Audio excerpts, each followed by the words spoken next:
Hey everyone, my name is Ariel Neidermeier. I'm an astrologer, tarot reader, and all-around witch.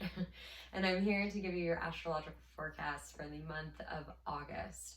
First off, happy Leo season. Leo energy is all about being bold, passionate, charismatic, and really learning how to be the star of the big show of your life, but from a really heart-centered space. So Leos are warm and generous and incredibly loyal to the ones they love, but they also inspire the people around them to be comfortable being in the spotlight and being seen. And so that's really the energy of the month. If you want to see how this is going to affect you on a personal level, you're just going to want to look at your natal chart and see where Leo shows up, what house it's in, and that'll give you an indication of the realm of life that will be illuminated this month. So this month is really busy astrologically. I want to dive right in, but just to give you an overview, we will have a full moon in Aquarius on August 3rd.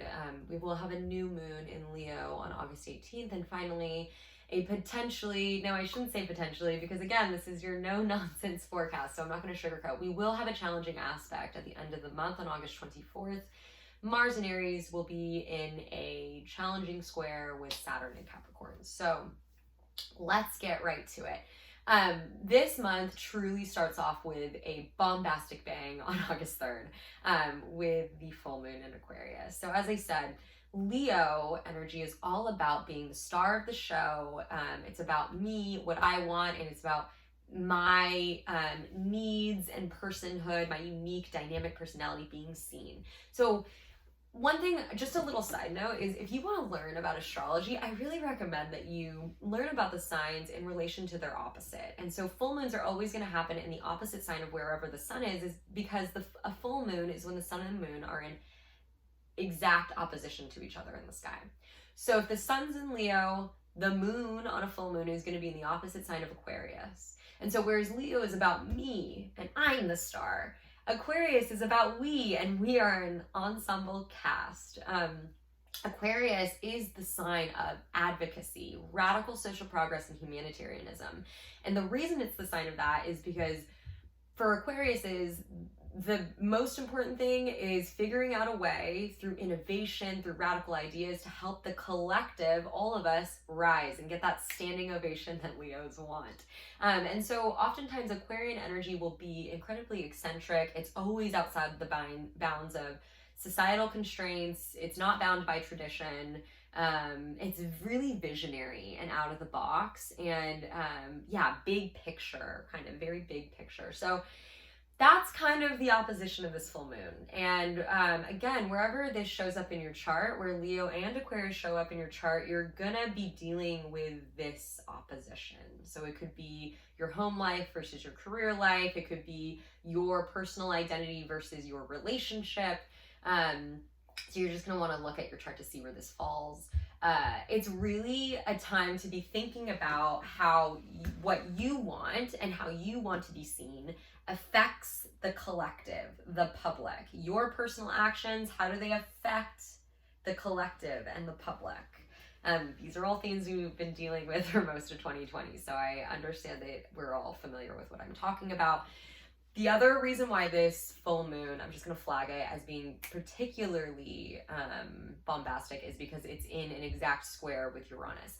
Uranus is the awakener planet, and it's the planet of sudden changes, shocks to the system, essentially. And so this is going to be a full moon where things come up. And that could be very literally getting information, a message, or something that you weren't expecting. It could also be like all of a sudden connecting with someone or meeting someone out of nowhere, like a lightning strike of stimulation. It could also be like feeling like a sudden emotion that's really unexpected, or getting into a situation that brings up a sudden emotion of a conflict, a conversation.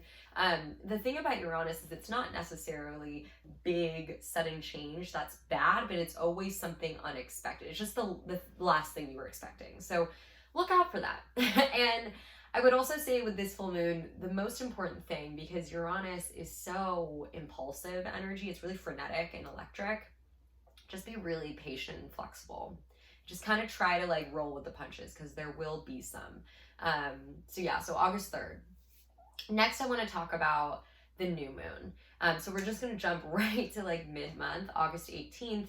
We will have a new moon in Leo. And so, whereas the full moon at the beginning of the month is kind of like, like zany crazy, wow, everything's wild right now. The new moon is actually going to be really nice. And I would say, in terms of the lunations that we've had for 2020 and will have, this is one of the nicest ones. There's no challenging aspects to it. So I want all of you to really harness the energy of this new moon. Again, August 18th, it's gonna be in Leo. And so the sun's in Leo, the moon will be in Leo. That energy is dynamic, it's action oriented because it's a fire sign. It's really about like heart-centered expression too. So compassion for the ones you love, like just being like a really kind of big lioness of love or lion of love, lioness or lion of love.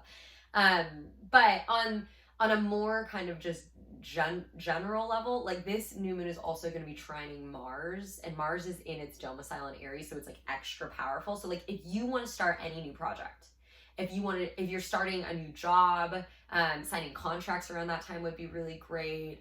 Starting a new health routine regimen, starting a new relationship, anything that's really started around that time is going to have a really big like punch of like initial energy and movement forward. So it's a really great time to be starting new projects of any sort, new routines. I mean, when I look at this and think about this new moon, I really think like new exercise routines. Like if you felt like a little understimulated, a little lethargic at all recently, like that's a really great time to just get yourself in gear. Okay, and last but not least, I do want to focus some energy talking about quite a challenging aspect at the end of the month. Not even at the end of the month, just a week after the new moon on August 24th, we will have Mars in Aries squaring Saturn in Capricorn.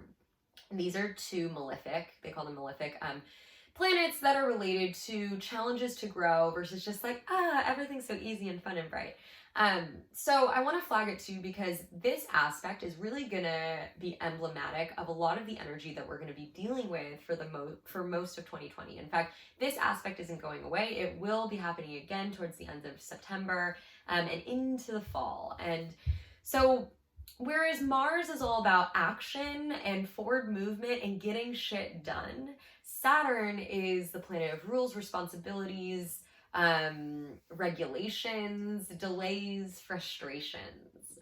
So basically, when you think of Mars energy, you think of someone who's just hitting the gas, going forward, like we're getting out, we're doing it.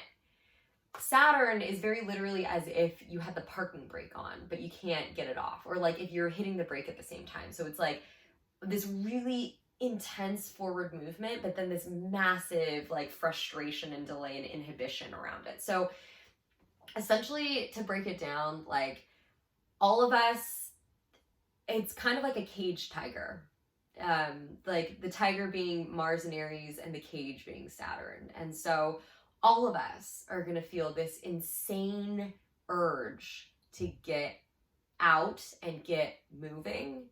And there is going to be incredible frustration, delay, just hardship in actually doing that. So astrology is all about learning about the best times of the year, of the month, in terms of what the planets are doing, so that you can optimize the use of your energy. It's all about being really efficient with your energetic output.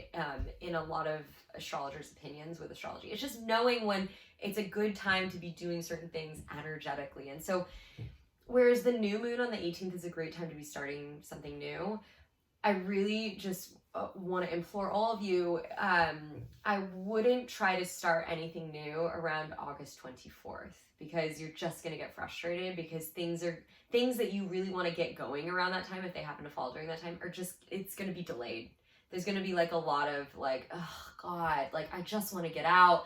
I just want to be back in the world, and I can't. And I'm very sorry to say that is kind of the thematic for the rest of the year. I mean, as I said, this transit isn't really going away. It's just going to be kind of back and forth into September. So that's really your no-nonsense astrological forecast. And I commit to all of you to always giving it to you straight.